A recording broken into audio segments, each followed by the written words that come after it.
Hello class! I am Ma'am Joanne C. Flores and I will be your grade 10 physical education teacher.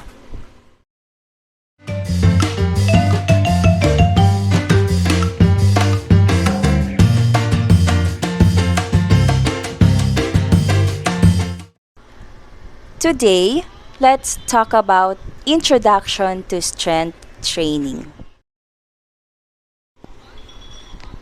But before that, let me give you our objectives in this lesson.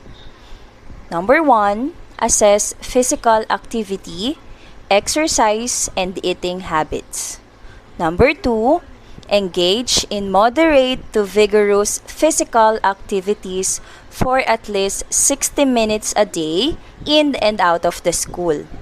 And number 3, express a sense of purpose and belongingness by participating in physical related community services and programs. To begin our lesson for today, I'll be showing different pictures and please describe or identify what is being described in that pictures.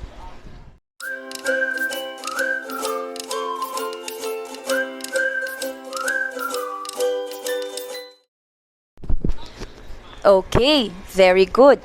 So those are examples of different exercises that strengthens our muscles, cores, and other parts of our body.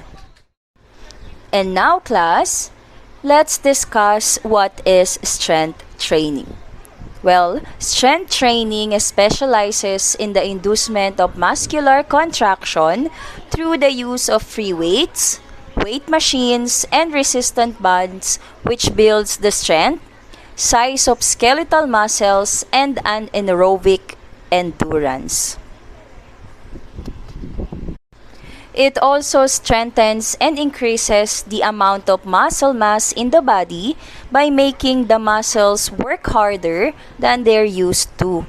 It improves overall health and well-being because the bones, muscles, tendons, and ligaments are strengthened and toughened.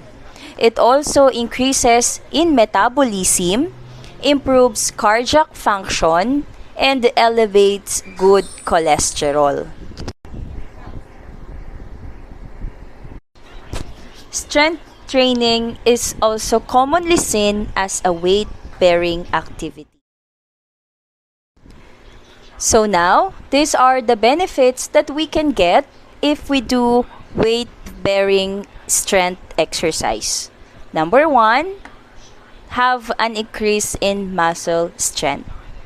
Next, it strengthens tendons and ligaments. Next, it improves in range of motion joints. Number 4, have a reduction of body fat and increase in lean muscle mass. Number 5, it potentially improve his or her blood pressure levels. Number 6, it gains positive changes in levels of blood cholesterol. It also gain an improvement in glucose tolerance and insulin sensitivity. So if you have diabetes or other related diseases, so by doing this activity, you can lessen those diseases. Next, it also gain overall strength, balance, and functional activity. And now, let's discuss the 5 basic strength training exercises that you can do inside your home and without using any equipment. So, these are push-ups, Superman crunches, side crunches, and squat. Number 1 is push-ups. Regular push-ups are prescribed to most people. However, for some who have health concerns, newbies, and even females, they may start off with knee push-ups. In doing regular push-ups, It is performed with the body forming a straight line from the heels. The body is lowered until the chest is approximately 1/5 of the ground. The body is then pushed off to the ground to return to its original position. That is push up. Next exercise is Superman.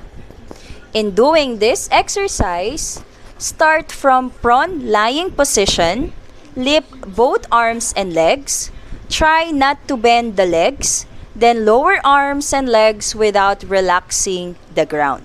That is Superman. Number 3 exercise is crunches. In doing this activity, start from the supine lying position while legs are bent and arms touching the ears. Lift the head and shoulders with the shoulder blades, lifting off completely from the ground.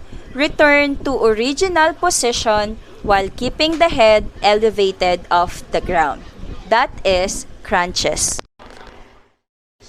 Fourth exercise is side crunches. Starting with legs together and bent, lie on one side, extend the arm close to the ground, 30 to 45 degrees from the body as support or balance. Position the other arm across the chest or have it float in front of it. Lift the shoulder closer to the ground while legs and the chest slightly face upward. Return to original position without letting the shoulder touch the ground. That is side crunches.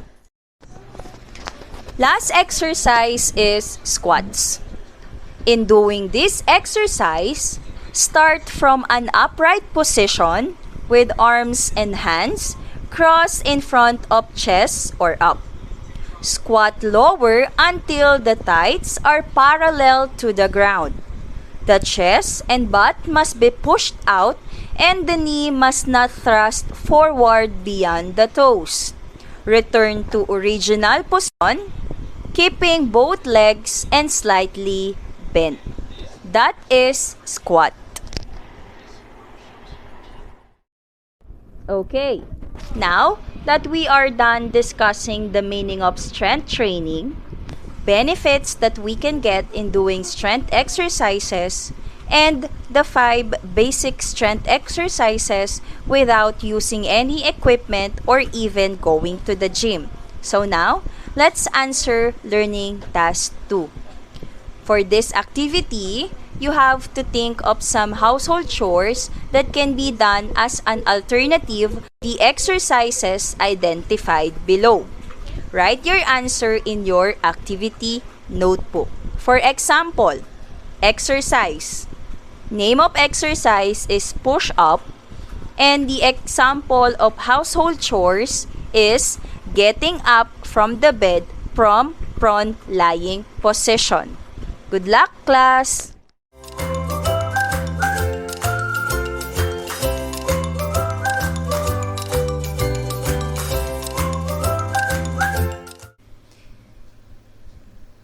Another activity or exercises that can help you to be physically fit and to improve your physical appearance is yoga. So class, let us discuss lesson 2, which is yoga as a recreational activity. So before that, do you have an idea what is a yoga? Or do you have an experience in doing this activity? Okay, very good. So, you already have an idea what is yoga. Well, yoga is an activity that originated in India. It is derived from the word yuj, which means to add, to join, or to attach. It is an Asian form of exercise that builds the strength and flexibility of a person. It is also considered as a therapy that boosts physical and mental well-being. The main components of yoga are posture and breathing. In doing yoga, it helps in controlling an individual's mind, body, and soul. It brings together physical and mental disciplines to achieve a peaceful body and mind. It also helps us to manage our stress and anxiety, especially that we are experiencing a pandemic right now. Here are the benefits in doing yoga. Number 1, attainment of perfect balance and harmony. Number 2, removal of negative blocks from the mind and toxins from the body. Number 3, focus and concentration, which is important for the children. Number 4, it decreases stress and tension in the physical body by activating the parasympathetic nervous system. The PNS or the parasympathetic nervous system main purpose is to conserve energy to be used later and to regulate bodily functions like digestion and urination. Practicing yoga might seem like just stretching, but it can do much more for your body, from the way you feel, look, and move. Regular practice of yoga can help you lose weight, relieve stress, improve immunity, and maintain a happy and healthier lifestyle. The variations of physical activities, breathing techniques, and relaxation in yoga connect the body and the mind. So these are the types of yoga, the goal of this yoga, the descriptions, and the benefits that we can get in doing this type of activity. Number 1 is Hatha. Hatha is used to improve flexibility and balance. It is the combination of poses with breathing techniques. The benefits of Hatha is to relax and restorate. It is best for the beginners. Number 2 is Vinyasa.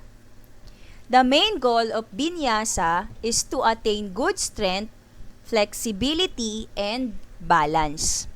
It is also known as power yoga. It is the fast-paced style that requires continuous movement. One of the benefits of doing Vinyasa is for weight reduction. So it is best for the obese and weight conscious, and also suited for runners and athletes. Another type of yoga is the Iyengar. The goal of this yoga is to reinforce the muscles and support the joints. It emphasizes proper alignment. It helps in relieving back and neck pain. It is also best for the people having problem with their musculoskeletal system. Next is Bikram. Bikram is a style of hot yoga that increases the muscles' ability to stretch. The main goal of Bikram is to form flexibility. The benefits in doing this activity is to enhance athleticism. It is best for athletes and also suited for amateurs.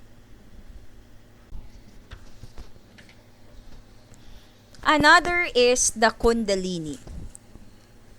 The Kundalini is done by doing body movements, chanting mantras, and breathing. The goal of this Kundalini is to calm the mind and energize the body. One of the benefits in doing Kundalini is tranquility and serenity within self. It is best for individuals aiming for a spiritual experience. And the last type of yoga is the Ashtanga. Ashtanga is a physically challenging style because it consists of different poses. The goal of this yoga is to develop strength and endurance. It helps in cleansing the body and it is best for yoga practitioners. So again class, these are the types of yoga. Hatha, Vinyasa, Iyengar, Bikram, Kundalini, and the Ashtanga. So again, by doing this recreational activity, it helps us in increasing flexibility, muscle strength, and a toned body. It also helps us to relieve stress and anxiety, especially that we are experiencing a pandemic right now. Okay, now that we are done discussing the meaning of yoga, the different types of yoga, the goal and benefits in doing recreational activities like yoga, let's answer learning task 4. So please read the beginner yoga stages and after that, answer the following questions. Number 1. What is the importance of being knowledgeable about the stages of yoga? Number 2. How is it beneficial to you as a learner? Number 3. What are the possible consequences if we skip one stage in learning yoga? So please write your answer in a one whole sheet of paper.